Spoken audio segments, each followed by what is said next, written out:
நம்ம இன்றைக்கி விரத காலங்களில் செய்கிற மாதிரி ஜவ்வரிசி பூரி எப்படி செய்கிறதுன்னு தான் பார்க்க போகிறோம். இது ரொம்ப டேஸ்டியாக இருக்கும், நல்ல ஒரு டிஃப்ரெண்ட்டான ரெசிபியாக இருக்கும். ஸோ கண்டிப்பாக ட்ரை பண்ணி பாருங்கள். ஹாய் ஃப்ரெண்ட்ஸ், என் பேர் அபி.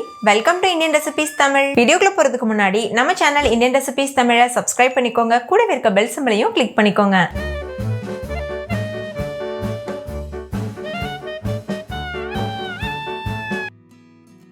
ஃபஸ்ட் இந்த ரெசிபி பண்ணுறதுக்கு ஒரு மிக்சி ஜாரில் ஒரு கப் அளவுக்கு ஜவ்வரிசி சேர்த்துக்கோங்க.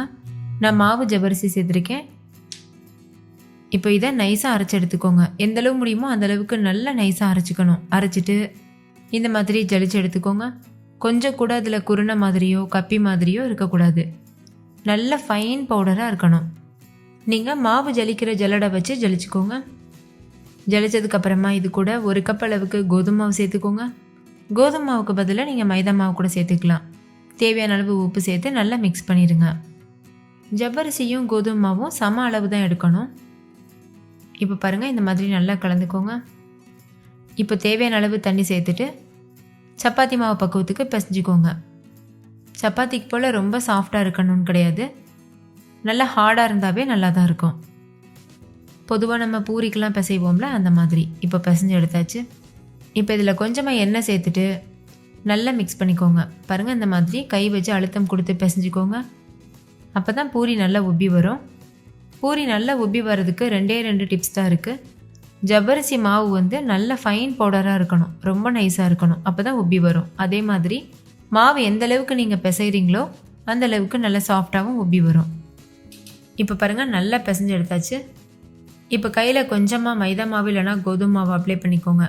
சின்ன சின்ன உருண்டைகளாக உருட்டிக்கோங்க. உருட்டிட்டு இந்த மாதிரி கோதுமை மாவில் வச்சு அழுத்திக்கோங்க. எல்லா பக்கமும் மாவு படணும். இப்போ பூரிக்கட்டையில் வச்சு நல்லா ரவுண்ட் ஷேப்க்கு திரட்டி எடுத்துக்கோங்க. ரொம்ப தின்னாகவும் இருக்கக்கூடாது, ரொம்ப மொத்தமாகவும் இருக்கக்கூடாது. நார்மலாக எப்படி பூரிக்கு திரட்டுவீங்களோ அதே மாதிரி தான். இதில் நம்ம ஜவ்வரிசி சேர்த்துருக்கிறதுனால கொஞ்சம் விரிசலாக தான் வரும். அப்போ நம்ம வந்து ஷார்ப்பான எட்ஜுடைய மூடி வச்சு கட் பண்ணிவிட்டு ரவுண்ட் ஷேப்க்கு இந்த மாதிரி பண்ணிக்கலாம். நீங்கள் இப்படியே கூட பொரிச்சு எடுக்கலாம். உங்களுக்கு நல்ல ரவுண்ட் ஷேப்பில் இருக்கணும்னா நீங்கள் ஒரு மூடி இல்லைனா பிளேட் வச்சு கட் பண்ணிவிட்டு கூட பொரிச்சு எடுக்கலாம். இப்போ இந்த மாதிரி ஒரு மூடி வச்சுட்டு இது போல் அழுத்தம் கொடுத்தீங்கன்னா கட் ஆயிரும். நான் வீடியோக்காக இந்த மாதிரி பண்ணி காமிச்சிருக்கேன். பொதுவாக வீட்டில் பண்ணும்போது நான் அப்படியே தான் பொரிச்சு எடுப்பேன். அது வந்து டேஸ்ட் எதுவும் மாறாது.